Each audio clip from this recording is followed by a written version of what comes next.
युद्ध की समाप्ति को पढ़ा और आज हमारे पढ़ने का विषय है गुट निरपेक्ष आंदोलन या गुट निरपेक्षता की अवधारणा। हम गुट निरपेक्षता किसे कहेंगे या गुट निरपेक्ष आंदोलन क्या था? तो दूसरे विश्व युद्ध की समाप्ति के पश्चात दुनिया दो भागों में बढ़ गई थी। हमने शीत युद्ध के काल को पढ़ा, उस दौरान हमने इस चीज को समझा। हमने जाना कि दुनिया में दो महाशक्तियां संयुक्त राज्य अमेरिका और पूर्व सोवियत संघ, ये दो महाशक्तियां थी और इन दोनों महाशक्तियों के दो गुट थे, सैनिक गुट भी थे।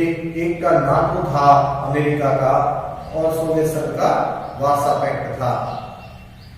इस स्थिति में जो नव स्वतंत्र देश थे, जो नवोदित देश थे, उनके सामने एक संकट था।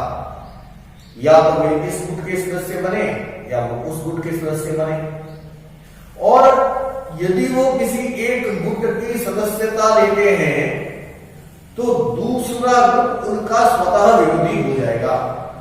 भले राष्ट्रीय हितों का विरोध ना हो, पर फिर भी वो विरोधी हो जाएगा क्योंकि वो उस गुट के साथ संलग्न हो गए हैं। जब ये स्थिति बनी तो कुछ देशों ने मिलकर के ये सोचा कि हमें इन दोनों ही गुटों से असंलग्न रहना है, और ये जो नई अवधारणा ने जन्म लिया असंलग्नता की अवधारणा ने, उसे ही गुट निरपेक्ष आंदोलन के नाम से जाना गया।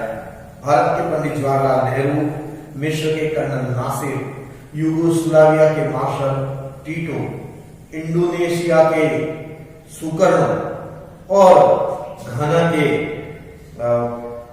जो एनक्रुमा, इन लोगों ने मिलकर के एक नई राह को ढूंढा, एक नई राह को खोजा, और वही नई राह गुट निरपेक्ष आंदोलन के रूप में हमारे सामने आई। खास करके नेहरू, नासिर और टीटो को इनके मुख्य जनक के रूप में, प्रणेता के रूप में जाना जाता है। अब गुट निरपेक्ष देश कौन हो सकते हैं, कौन इसके सदस्य होंगे?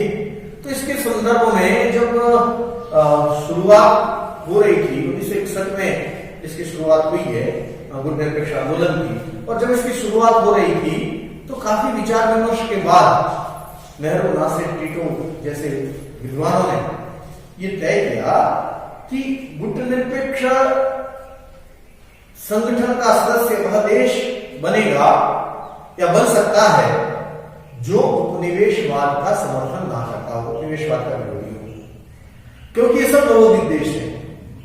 दूसरा, जो किसी बड़ी ताकत के साथ सैनिक गठबंधन में नहीं बने, किसी बड़ी ताकत के साथ द्विपक्षीय संधि नहीं करे, ऐसा जो देश है वह देश गुट निरपेक्ष संगठन का सदस्य बन सकता है। कुछ 5 आधार उन्होंने निर्धारित किए। ये जो 5 आधार है, इन 5 आधारों में विश्वास रखने वाला देश ही गुट निरपेक्ष आंदोलन का सदस्य बन सकता है। तो इस प्रकार से गुट निरपेक्षता की शुरुआत हुई और पहला शिखर सम्मेलन 1961 में बेलग्रेड में आयोजित किया गया, जो कि 25 सदस्यों से जिसकी शुरुआत हुई थी। और अभी हाल ही में जो शिखर सम्मेलन अक्टूबर में 2019 में जो शिखर सम्मेलन आयोजित किया गया अजरबैजान में, बाकू में, तो 120 सदस्य उसके देश हैं, और 120 की सदस्यता इसके पहले ही काफी पहले आ चुकी है।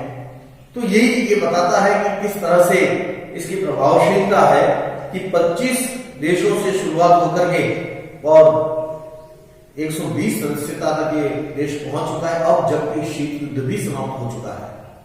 ये शुरू होने का मूल कारण एक शीत युद्ध था। दूसरा एक कारण ये रहा कि जो नवोदित देश थे वो अपने स्वाभिमान को जीवित रखना चाहते थे। वो ये मानते थे कि हम एक गुलामी से निकलकर महाशक्ति की गुलामी में क्यों उलझे, उनके पिछले को क्यों बने, हम हमारी स्वतंत्र चेतना को जीवित रखें। तो ये भी एक बहुत बड़ा कारण रहा।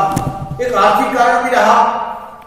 नवोदित देशों को ये लगता था कि क्योंकि ज्यादातर सभी देश जो नवोदित थे वो पिछड़े हुए थे, विकसित नहीं थे, आर्थिक दृष्टि से कमजोर थे। तो उन्हें ये लगता था कि यदि वो किसी एक गुट के साथ बंध गए तो सभी जगह से वो सहायता को प्राप्त नहीं कर सकते।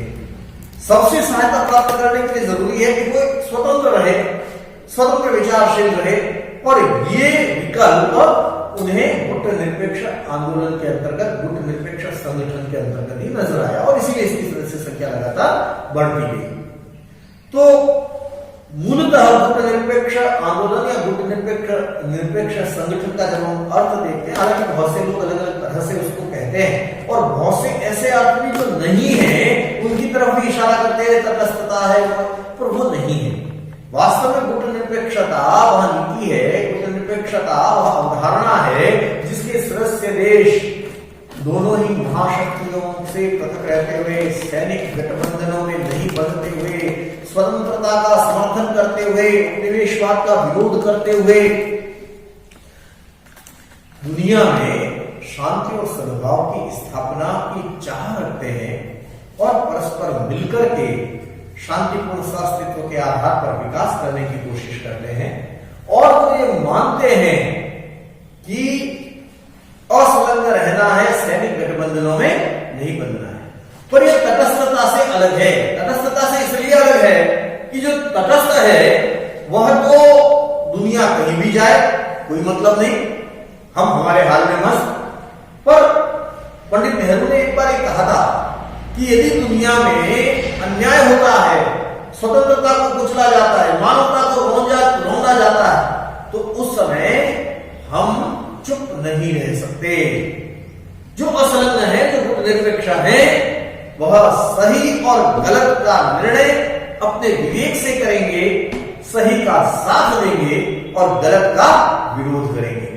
तो गुट निरपेक्षता वह नीति है, गुट निरपेक्ष संगठन वह है, या गुट निरपेक्षता का अर्थ यह है कि एक स्वतंत्र चिंतन का रखना, एक स्वतंत्र विवेक का रखना, और स्वतंत्र चिंतन और स्वतंत्र विवेक पर आधारित होकर के अपनी विदेश नीति का संचालन करना, सही का साथ देना और गलत का विरोध करना, सैन्य गठबंधनों में नहीं बंधना, उपनिवेशवाद का विरोध करना। ये जो अवधारणा है, ये अवधारणा गुट निरपेक्षता की अवधारणा के नाम से जानी जाती है। तो ये गुट निरपेक्षता का अर्थ हो गया। ये क्यों उदय हुआ, इसके कारण मैंने आपको बताया कि शीत युद्ध था, नए स्वतंत्र देशों के सामने असमंजस था कि वो इधर जाए या उधर जाए। एक नया विकल्प उनको गुट निरपेक्षता के रूप में मिला। उनकी अपनी आर्थिक मजबूरियां थी कि वो सभी से सहायता प्राप्त करना चाहते थे, और किसी एक गुट में बन जाते तो केवल एक ही पक्ष से उनको मदद मिलती, सभी से उनको मदद नहीं मिलती। फिर उनका एक मनोविज्ञान भी ऐसा था कि वे गुलामी से मुक्त हुए थे, और इस तरह से वो किसी भी महाशक्ति के पिछले बन करके उनका मनोविज्ञान ये कहता था कि फिर से गुलाम बनने वाली स्थिति है। तो इसलिए भी गुट निरपेक्ष आंदोलन ने जन्म लिया और ये आगे बढ़ता गया। हालांकि जब दुनिया से सोवियत संघ का विघटन हो गया और एक ध्रुवीय विश्व व्यवस्था हो गई, तो लोगों ने ये कहना शुरू कर दिया कि अब गुट निरपेक्ष आंदोलन की कोई प्रासंगिकता नहीं है। पर ऐसा नहीं है। गुट निरपेक्ष आंदोलन केवल महाशक्तियों से अलग रहने की एक नकारात्मक धारणा ही नहीं है, इन्होंने रचनात्मक विकास के कार्य भी किए हैं। चाहे वो दुनिया में आतंकवाद से लड़ना हो, चाहे वो दुनिया में पर्यावरण की समस्या से लड़ना हो या उससे मुक्ति प्राप्त करना हो, या अभी हाल ही में जो कोविड-19 आया है, तो इसके संदर्भ में भी अभी मई में एक शिखर सम्मेलन, वर्चुअल शिखर सम्मेलन अजरबैजान की अध्यक्षता में आयोजित किया गया, और उसमें भी भारत के प्रधानमंत्री नरेंद्र मोदी ने यह आह्वान किया कि गुट निरपेक्ष देशों को शोध और अनुसंधान के माध्यम से इससे लड़ने के लिए और इस पर विजय प्राप्त करने के लिए प्रयास करना चाहिए। साथ ही जो अपने अनुभव है, उन अनुभवों को साझा करके इस कोविड-19 की जो लड़ाई है उसमें भी हमें विजय प्राप्त करनी चाहिए। तो ये जो रचनात्मक कार्य है, उन रचनात्मक कार्यों के कारण से हम ये कह सकते हैं कि गुट निरपेक्ष आंदोलन की प्रासंगिकता आज भी बनी हुई है। भले विश्व एक ध्रुवीय हो गया है, भले शीत युद्ध के विकल्प के रूप में, दो महाशक्तियों से अलग रहने के विकल्प के रूप में गुट निरपेक्ष आंदोलन खड़ा हुआ था, पर आज भी इसका महत्व उसी रूप में है। 18 शिखर सम्मेलन इसके हो चुके हैं और सदस्य संख्या लगातार बढ़ती गई है। अभी 120 सदस्य देश इसके हैं। अफ्रीका के 53 देश इसके सदस्य हैं। एशिया के 39 देश इसके सदस्य हैं और लैटिन अमेरिका और कैरेबियन से 26 देश गुट निरपेक्ष आंदोलन के सदस्य हैं और 2 यूरोप के हैं, एक तो बेलारूस और एक अजरबैजान। तो इस प्रकार से 120 सदस्य वर्तमान समय में गुट निरपेक्ष आंदोलन के सदस्य और 10 अंतरराष्ट्रीय संगठन इसके पर्यवेक्षक के रूप में मौजूद है। मुख्यालय गुट निरपेक्षता का जकार्ता इंडोनेशिया में है और बेलग्रेड में पहला शिखर सम्मेलन गुट निरपेक्ष आंदोलन का हुआ था। तो ये सामान्य जानकारी जो गुट निरपेक्षता के संदर्भ में है मैंने आपको बताई। एक बार हम दोहरा दें कि गुट निरपेक्षता के जो 5 आधार हैं जो उन्होंने तय किए थे नेहरू, नासिर और टीटो ने, वो क्या है। सन 1961 में गुट निरपेक्षता के कर्णधार नेहरू, नासिर, टीटो ने इसके 5 आधार स्वीकार किए हैं। सदस्य देश स्वतंत्र नीति पर चलता हो, सदस्य देश उपनिवेशवाद का विरोध करता हो, सदस्य देश किसी सैनिक गुट का सदस्य ना हो, सदस्य देश ने किसी बड़ी ताकत के साथ द्विपक्षीय समझौता न किया हो, सदस्य देश ने किसी बड़ी ताकत को अपने क्षेत्र में सैनिक अड्डा बनाने की इजाजत न दी हो। तो ये 5 आधार हैं गुट निरपेक्षता के। ये 5 मानदंड जून 1961 में काहिरा में 21 राष्ट्रों की तैयारी बैठक में तय किए गए थे।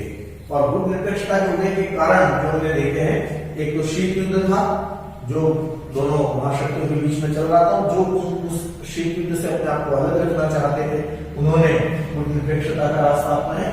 मनोवैज्ञानिक व्यवस्था थी, जो 9 स्वतंत्र देश थे उनकी व्यवस्था थी कि वो अपने आप को एक गुलामी से निकलकर दूसरी गुलामी में नहीं धकेले, महाशक्तियों के पिछड़क नहीं बने, अपने स्वतंत्र सोच को जीवित रखे। और इसके लिए जरूरी था कि वो गुट निरपेक्षता का हाथ थामे।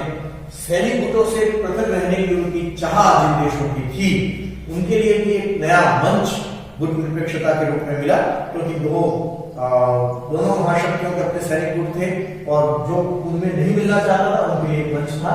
अपने पृथक और विशिष्ट वैचारिक स्वरूप को अक्षुण्ण बनाए रखने की अभिलाषा।